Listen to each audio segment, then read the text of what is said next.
নমস্কার, সবাই কেমন আছো তোমরা?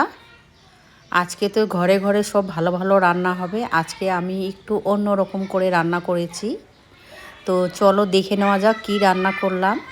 আছে গরম ভাত, একটু লেবু, কাঁচা লঙ্কা, আছে স্যালাড, গাজর, শসা, আছে গোল গোল করে আলু ভাজা, কাঁকড়া ভাজা, করলা ভাজা, আছে বেগুন ভাজা, আছে নিরামিষ তরকারি, আছে বাঁধাকপি ঘন্ট,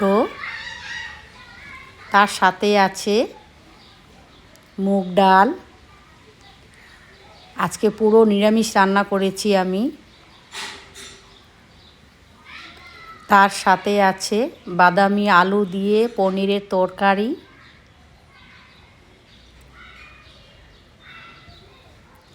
তার সাথে আছে মিষ্টি।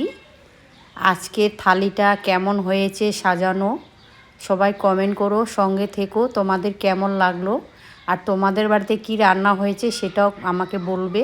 চলো টাটা।